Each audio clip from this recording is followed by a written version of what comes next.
Hey Glendale Church family. Back when I used to play a lot more video games, one of the more classic games that I used to play was that old school Super Mario Brothers.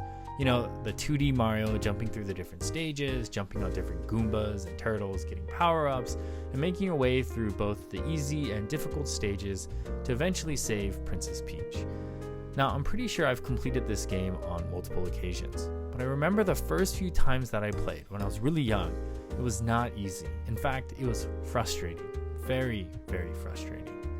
To be clear, I'm not the smash your computer screen, throw the controller type of gamer, but Super Mario Bros. Was sometimes so frustrating that I would call it quits and be on the verge of raging. And many times, attempt after attempt, I was losing heart, and honestly, it felt like I could not finish the game. But as a young kid, I knew that I could not give up. I knew I had to keep going. Why? I know this is going to sound a little childish and maybe silly, but it's because I knew that there was a video game Princess Peach waiting to be rescued. I knew that there was this fictional game character that loved Mario and wanted to be reunited once again, and I had to make it happen. So I'd pick up that controller, continue to persevere through the levels and all the difficult stages until I completed the game. Now today's word to remember is persevere. In Luke chapter 18, Jesus tells us a parable about a persistent widow who continuously asks a judge to give her justice against her enemies. And while for a while the judge refused, he eventually felt compelled to give her that justice.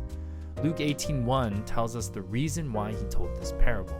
And it says, "And he told them a parable to the effect that they ought always to pray and not lose heart."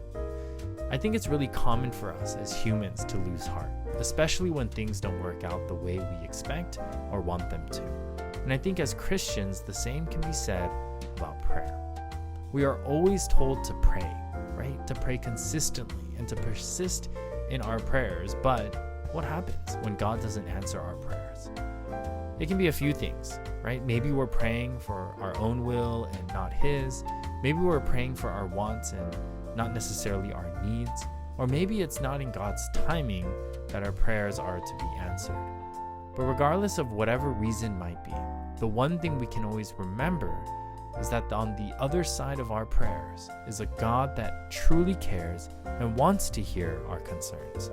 So therefore, we should continue to persevere, not so that we can get answers, but because we know that there is a God that actually listens. So let's not lose heart because we pray to a God that genuinely cares for you.